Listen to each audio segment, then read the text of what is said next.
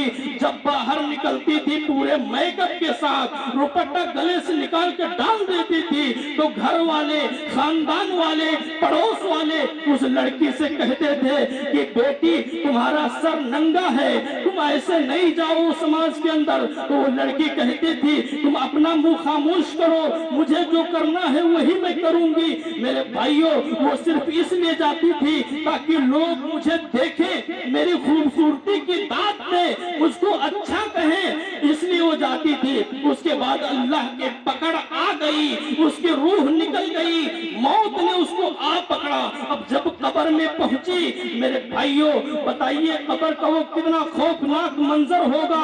جب اس کو رکھا گیا فوراً اللہ کے بھیجے ہوئے فرشتے آ گئے, ایک ایک بال کو اکھاڑ لیا, اس کے ساتھ چمڑی کو بھی ادھیڑ لیا, اور اس کے ساتھ ہڈیوں کو بھی کوچ دیا, اور ایک ایک ہونٹ کو کاٹ لیا, بھوہوں کو کاٹ دیا, اور آنکھوں کو کاٹ دیا, آنکھیں نکال لی. میرے بھائیوں یہ کان کو بھی کاٹ دیا گیا, ناخنوں کو کھینچ لیا گیا.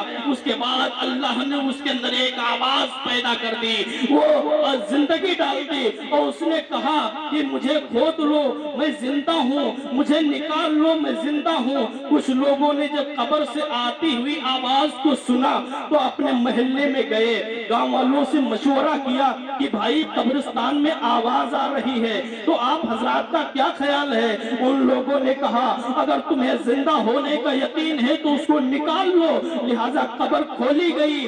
جب اس کو نکالا گیا تو بڑا خوفناک ڈراؤنا چہرہ.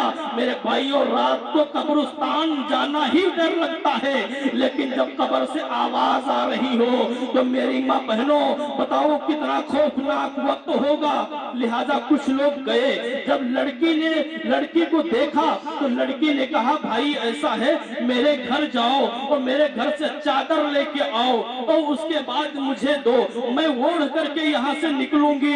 اور جب اس کو دیا گیا اپنے جسم کو اسے لپیٹا اور بڑی جلدی کے ساتھ نکل کر کے اپنے گھر کے اندر آئی اور اندر سے کنڈی کو لگا لیا. لوگوں نے باہر سے کھٹکھٹایا تو اس نے اندر سے کہا کہ اے لوگوں اندر وہی آئے جس کے اندر پہاڑ کے برابر کا دل ہو, اندر وہی آئے جس کا مضبوط دل ہو. کچھ مضبوط دل والوں نے کہا کہ تو کھول تو صحیح میں تجھے دیکھوں گا. میرے بھائیوں جب وہ اندر گئے تو دیکھتے ہیں بے ساختہ نظر آتی ہے کہ اس کی ہوٹھیں نہیں ہیں, جبڑا دکھائی دیتا ہے. اس کے بال نہیں ہیں, صرف ہڈی کوچی ہوئی دکھائی دیتی ہے. اس کے ناخن نہیں, صرف ایسے ہی دکھائی دیتے ہیں. لوگوں نے کہا کہ بتا تیرے ساتھ یہ کیا حال ہوا. اس نے کہا کہ میرے بھائیوں سن لو, اپنے محلوں میں, اپنے گاؤں میں, اپنے پڑوس میں اور تمام عورتوں کو بتا دو جا کر کے کہ اگر وہ باہر گھومیں گی, اگر بغیر پردے کی چلیں گی, اگر اپنے چہرے کو خوبصورت بنا کر کے دوسرے کو دکھائیں گی, تو یاد رکھو وہ دن دور نہیں جب قبر کا ہم پر عذاب شروع ہو جائے. تو اس نے کہا کہ میں جب زندہ تھی تو اپنی ہونٹوں میں لپسٹک لگا کر کے نکلا کرتی تھی, اپنے بالوں میں تیل لگا کے نکلا کرتی تھی, اپنے ناخنوں میں ناخونی لگا کے نکلا کرتی تھی, صرف اس لیے تاکہ غیر محرم مرد لوگ مجھے دیکھیں, میری طرف مائل ہو, صرف اس لیے نکلا کرتی تھی. تو آج فرشتوں نے مجھے اتنا مارا ہے, اللہ کی طرف سے اعلان ہوا تھا کہ یہ قیدی آئی ہوئی ہے, اس کے لیے دوزخ کی چادر لا دو, دوزخ کی تکیہ لگا دو اور دوزخ کی ایک کھڑکی کھول دو جو اندر سے گرم گرم ہوائیں آتی رہے, اس کا جسم جھلستا رہے, فرشتے ہمیشہ پٹائی کرتے رہے. یاد رکھو میری ماں بہنوں, یہ خوبصورتی کتنے دن چلے گی, یہ جوانی کتنے دن چلے گی, آخر کسی دن تو بڑھاپا آ ہی جائے گا, آخر کسی دن تو یہ خوبصورتی ختم ہی ہو جائے گی, آخر کسی دن یہ جوانی ڈھل جائے گی. پھر کیا ہے, تم جس خوبصورت چہرے پر ناز کرتی تھی, آج اس خوبصورت چہرے کو کوئی دیکھنے کو تیار نہیں ہے, تمہاری برائی باقی رہ گئی, تمہارا نام چلا گیا.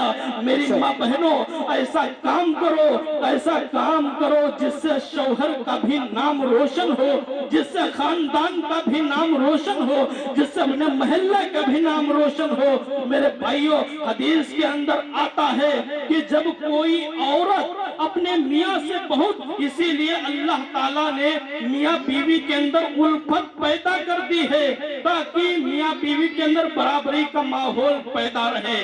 دیکھو عورت کو بائیں پسلی سے پیدا کیا, اور اللہ چاہتا تو سر سے بھی پیدا کر سکتا تھا, اللہ چاہ لیتا تو پیروں سے بھی پیدا کر سکتا تھا, لیکن حضرت آدم علیہ السلام کے بائیں پسلی سے ہماری دادی حوا کو پیدا کیا, اور بائیں پسلی سے تمام عورتوں کو پیدا کیا. اس لیے پیدا کیا, اگر سر سے پیدا اللہ کر دیتا تو یہ عورتیں اپنے شوہروں کے سر پہ چڑھ کے بیٹھ جاتی, اگر اللہ پیروں سے پیدا کر دیتا تو مرد حضرات عورتوں کو قدموں کے نیچے رکھتے, ہمیشہ کچھ سمجھتے نہیں, لیکن اللہ کا قانون اور ضابطہ بڑا مضبوط رہتا ہے. اللہ نے دل کے قریب سے پیدا کیا تاکہ میاں بیوی کی محبت باقی رہے, میاں اپنے بیوی کو اپنے دل میں بسائے رکھے.